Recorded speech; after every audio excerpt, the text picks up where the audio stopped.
సంక్రాంతి సందర్భంగా రాష్ట్రంలోని వివిధ ప్రాంతాల్లో ఏర్పాటు చేసిన బొమ్మల కొలువులు ఆకట్టుకున్నాయి. రంగురంగులతో వేల సంఖ్యలో కొలువైన బొమ్మలు అందరినీ అలరిస్తున్నాయి. సంస్కృతి సంప్రదాయాలతో పాటు ఆచారాలు, ఆహారపు అలవాట్లకు సంబంధించినవన్నీ ఒక్కచోటే కొలువు తీరాయి. తెలుగు లోగిళ్లలో సంక్రాంతికి ప్రత్యేక స్థానముంది. భోగి, సంక్రాంతి, కనుమ ఇలా 3 రోజుల పాటు సాగే వేడుకల్లో వివిధ ప్రదర్శనలు నిర్వహిస్తుంటారు. వాటిలో ప్రధానమైనది బొమ్మల కొలువు. దేవతామూర్తుల ప్రతిమలతో పాటు గ్రామీణ జీవన ముఖ చిత్రాన్ని ప్రతిబింబించేలా బొమ్మలను సేకరించి ఈ ప్రదర్శన ఏర్పాటు చేస్తారు.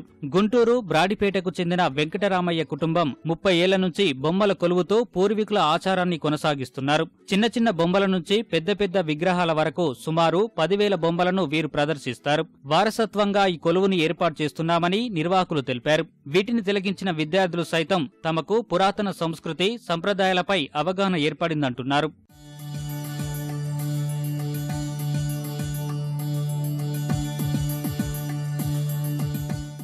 ఇది మన సాంప్రదాయం. బొమ్మల కోసం నేను దాదాపు 2-3 బీరువాలు సిద్ధం చేశానండి. ఇది చాలా ఖర్చుతో కూడుకు. అప్పుడప్పుడు కొండపల్లి కూడా వెళ్తాను కొత్త బొమ్మల కోసం. మన యొక్క సంస్కృతికి నిదర్శనము బొమ్మల కొలువు అనేది భోగి రోజున. దానికోసమని ఎంత వ్యయమైనా దాని మీద ఖర్చు చేసి ఆ అలవాటుని పోనివ్వకుండా కంటిన్యూ చేస్తున్నానని చెప్తున్నాను. మా ఇంట్లో బొమ్మల కొలువు అనేది సాంప్రదాయంగా తరతరాలుగా వస్తుంది. దీనివల్ల పిల్లలకి దిష్టి అనేది చాలా మటుకు పోతుంది అని నమ్ముతారు. ఈ తరం జనరేషన్కి ఎవరైతే పిల్లలు ఉన్నారో వాళ్ళకి మన విలువలు, సాంప్రదాయాల మీద కొద్దిగా అవగాహన ఉంటుంది. ఫస్ట్ టైం నేను చూడడం కూడా ముఖ్యంగా పల్లెటూరులోనే చూస్తాము. అంటే బొమ్మల కొలువు అంటే చాలా బాగుంది. యూత్ కూడా చాలా ఇన్స్పైర్ అవ్వచ్చు. చాలా థీమ్స్ ఉన్నాయి ఇక్కడ. అలానే కంటిన్యూ చేయాలని కోరుకుంటున్నాను. చాలా థీమ్స్ అండ్ క్రియేటివ్గా డెకరేట్ చేశారు. And I thank my friend that సంస్కృతి సంప్రదాయాలు ఇంకా బతికున్నాయని తెలుస్తుంది ఇలాంటివన్నీ చూస్తుంటే. ఇక్కడ పర్యావరణం గురించి ఉన్నాయి. ఈ తరం కావాల్సిన వస్తువులు, మనం ఏదైనా చూడలేని వస్తువులు కూడా ఇక్కడ ఉన్నాయి. విజయవాడ కృష్ణలంకకు చెందిన శ్రీదేవి అనే మహిళ ఏర్పాటు చేసిన బొమ్మల కొలువులో వృత్తిరీత్యా వివిధ ప్రాంతాల్లో స్థిరపడిన బంధువులు, స్నేహితులు పాల్గొంటారు. భక్తి శ్రద్ధలతో పూజలు చేస్తారు.